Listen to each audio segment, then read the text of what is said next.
Good afternoon, everyone. I'm Sanjat. I'm a PhD student from Carnegie Mellon. I'll be talking about Okapi.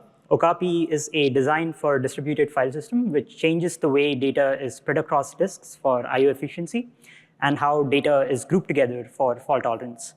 This is joint work with several of my brilliant colleagues and mentors at CMU and at Google. Saurabh here is in the audience if you want to pick a smart person's brain about any of this.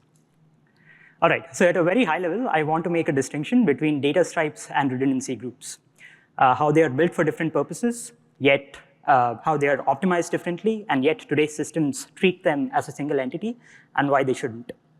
So most storage systems stripe their data. Data is spread across a set of disks. This is mostly done for improving the I/O efficiency. And optimal striping depends on the access patterns of the specific application. Additionally, data is also erasure coded with some K of n scheme. So some redundant parity blocks are added so that the data stays fault tolerant.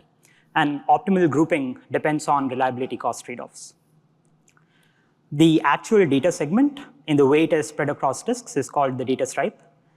And the set of parities along with the data that it protects together makes up the redundancy group.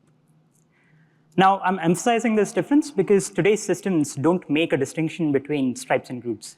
In fact, in literature today, stripes and groups are often used synonymously. And systems today treat these two entities as tune these two entities using a single configuration. So the K of n scheme that you see here decides how data should be erasure coded, obviously, but it also decides how data should be striped. So this leads to two problems. One, we often end up in situations where we can only optimize one of these two entities, and the other inevitably leads to inefficiencies. And second, when we have to change the erasure coding scheme of a file from one scheme to another, we are forced to restripe the file, which adds a lot of unnecessary I/O overhead. So the solution to this is rather quite straightforward. The title kind of gave it away. Okapi decouples stripes and groups. This allows us to tune stripes and groups separately, which lets us extract the best of both worlds, both in terms of read performance and cost reliability trade-offs. And it also helps improve the transcoding I/O overheads. I'm going to explain all of this in much more detail over the next several slides. I'll start with some background on how today's systems stripe and group their data, how Okapi does that. I'll share some results about how Okapi improves read performance and how it reduces the transcoding I/O overheads, and also describe some challenges that are involved in building such a system. So before I begin, I should claim that Okapi was primarily built with hard drives in mind, because bulk of the data today in hyperscalers continues to be stored on these hard drives. As most of you might know, data on these hard drives are stored on magnetic platters, and the actual read or write happens through this read and write head. A read or a write operation involves two components, repositioning, which involves a secant rotation, and the transfer, where you actually transfer the data in and out of the disk. And as a general rule of thumb, in order to improve the I/O efficiency in these hard drives, we amortize the repositioning costs by making larger transfers. So in large storage clusters, as some of you might be familiar, fewer large reads is better than making many small random reads. So reading 4 MB from just one disk is much more I/O efficient than reading 1 MB from 4 different disks. So how does this tie into distributed file systems? The mechanism with which we place the data and spread the data across disks is called striping. Most storage systems stripe their files. So the data that we want to write is broken up into several small chunks, and these are spread across a set of disks in a round-robin fashion, like the way you see here in the animation, and very similar to the RAID 4 or RAID 5 architecture that you might have read about. So some pieces of terminology here. Each logically contiguous chunk of data which gets round-robin across disks are called cells. These cells are typically 1 MB in size. The set of cells which end up on the same disk are called blocks. These blocks are typically 8 MB in size, although the sizes can vary across systems. And the number of disks that you spread your data across is called the stripe width. And as you can imagine, the value of this stripe width critically affects the read and write performance that the applications are going to observe. A higher stripe width means that you get higher parallelism, and we can exploit the collective bandwidth of all these disks in all our operations. So as a first order of thought, one might think that it is always better to increase the value of this stripe width. which might be fine if we are making large streaming reads. So if an application is reading, say, 64 megabytes of data, and if we use a stripe width of 8, we get 8-way parallelism, and we get good throughput. But that's not always the case. Wide stripes can hurt, especially if the application is making smaller reads. So let's say an application always makes 8 MB reads. And if we continue to use 8 wide stripes, we end up in the scenario where we read 1 MB each from 8 different disks, which, as we just discussed a couple slides ago, is a terribly inefficient design because the cumulative disk time spent across the cluster is very high for just this one single operation. This might have been fine if we just had idle disks lying around and we could have exploited the idle disk resources for parallelism, but that's often not the case in large hyperscalers where there are thousands of requests pouring in every second. So in such scenarios, it is better to stripe narrow. So in this case, if we use a stripe width of 1, we would read 8 MB from just one disk, and it would be much more IO efficient. So in general, optimal striping depends on the access patterns for the application. For optimizing throughput, smaller reads warrant narrower stripes, larger reads warrant wider stripes. Although the real-world trade-offs are much more complex than how I'm describing, if you take into account tail latencies, write performance, memory overheads, and so on. But the bottom line states that developers analyze these access patterns to choose the striping configurations for their files so that they can extract the best performance based on their performance SLOs. All right, so additionally, data is also erasure coded with some K of n scheme. So we write K blocks of data, and we add n minus K parity blocks, where each of these parity blocks are computed using some linear combination of the K data blocks. And most erasure codes that are used in the industry today have this property that you can recover from any of the n minus K missing blocks, as long as you can read K of the other blocks in the erasure coding group. And I'll be referring to the value of K here as the group width. And as you can imagine, optimal grouping depends on a bunch of other factors. The amount of reliability that you want to provide for your data. This is often expressed in terms of target mean time to data loss.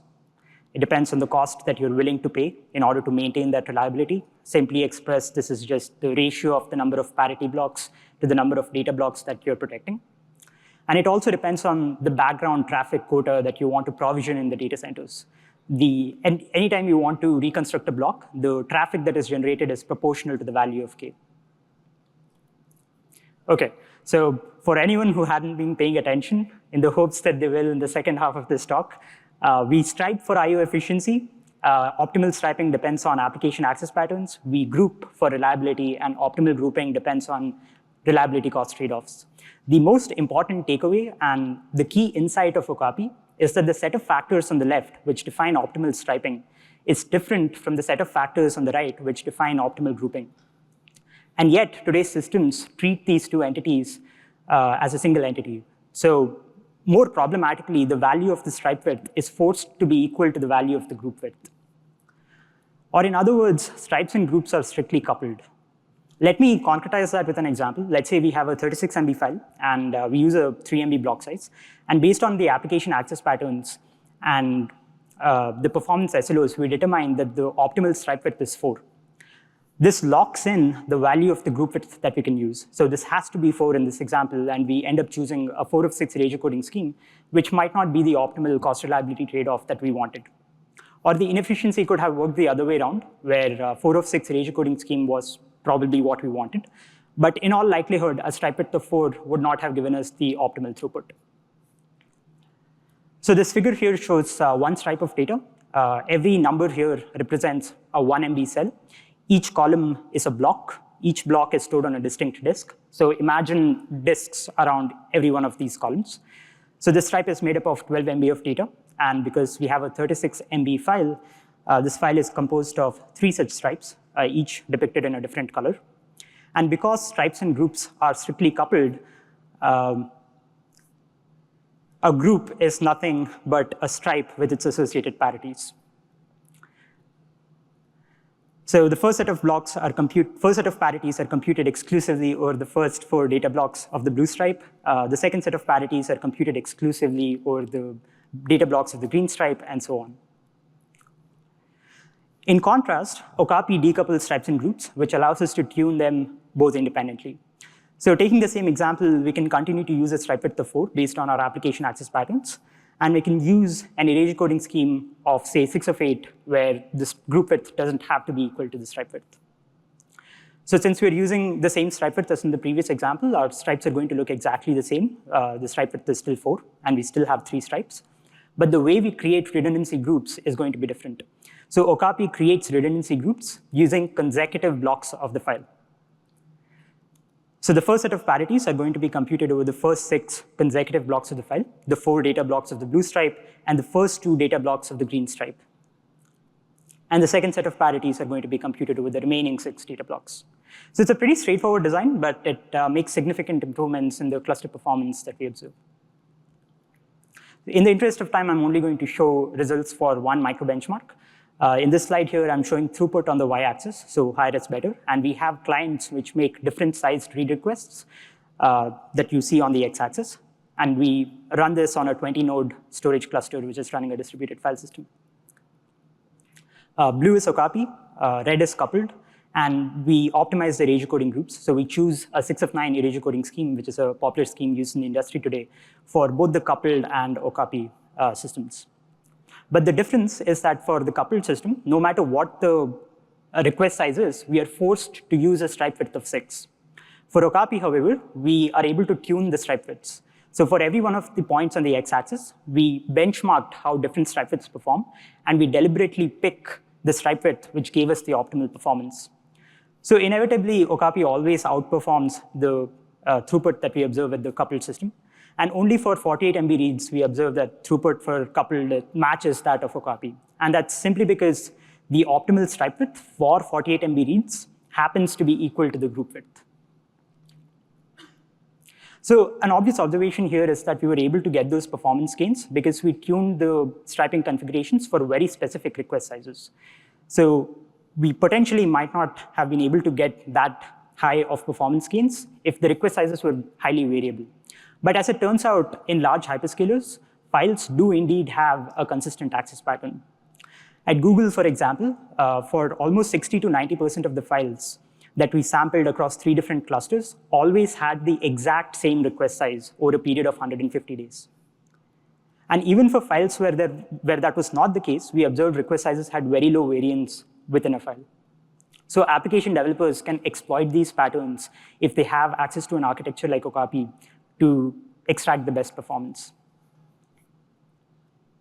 All right, that leads me to the second problem coupling of stripes and groups creates. Transcoding is the process by which we change the erasure coding scheme of a file from one scheme to another, so say K1 of N1 to K2 of N2. It has gotten extremely popular over the past several years with the proliferation of wider and wider erasure coding schemes. Recent reports show that transcoding accounts for almost petabytes of I/O per day in large clusters. But the problem is that the state of the art today is extremely inefficient. Distributed file systems are forced to read the entire file, compute the new parities, and write the entire file back as if it was a new file. And this is because stripes and groups are coupled. Let me show what I mean with an example. Let's say we want to transcode a file from a 4 of 6 scheme to a 6 of 8 scheme. So we want to go from a layout that looks like this to a layout which now has a stripe width of 6. So the first 4 cells can stay exactly where they are. But you'll notice that cells 5 and 6 now have to move to 2 new disks. Cells 7 and 8 have to move to the first 2 disks, and so on. And only after you place the data in this new layout can you calculate the new parities. So this quickly adds overhead. Now in contrast, Okapi makes things much more simple. We make the insight that transcoding is only a regrouping operation and not a restriping operation. So if we take the same example, and if we want to transcode from a 4 of 6 scheme to a 6 of 8 scheme, we leave the stripes exactly as they are. The stripe width is still 4, but we change the way we create redundancy groups, and we use different set of blocks in order to compute the new parities. So this completely eliminates the data movement. And the results, both analytically and experimentally, are as expected. So this figure shows the transcoding I/O overhead to transcode a 1 GB file from a 6 of 9 scheme to a bunch of schemes on the x-axis. So lower is better here.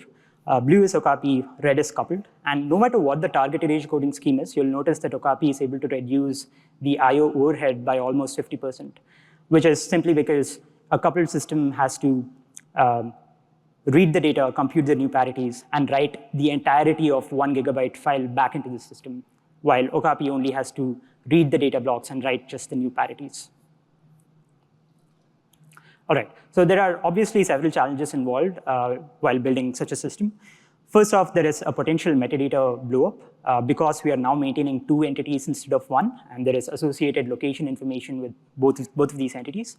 We might have required 2 different data structures, but we overcome that problem by inferring the grouping information from striping information by using simple modular arithmetic operations during runtime.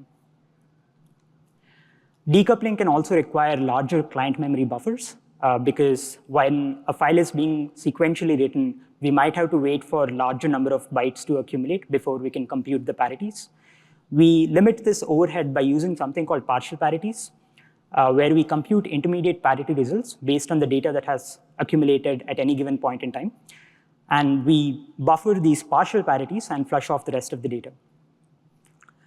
Decoupling can also lead to higher I/O overheads during degraded mode reads. So degraded mode read is when a block is missing or a disk is unresponsive during a client read. In those cases, a block has to be reconstructed during runtime. In those cases, we limit this overhead by using caching or prefetching techniques to limit the overhead during large streaming reads. And in other cases, we show both experimentally and analytically that the overheads are minimal as long as we choose the striping and grouping configurations wisely. So in conclusion, Okapi decouples stripes and groups. This adds the flexibility to tune them both separately, which gives us the best of both worlds, both in terms of read performance and cost reliability trade-offs. This also reduces the transcoding I/O overheads. There are more details in the paper. There are more experimental results as well. I'm happy to chat about it offline. I'm also happy to answer any questions the audience might have right now. Thank you for attending the talk.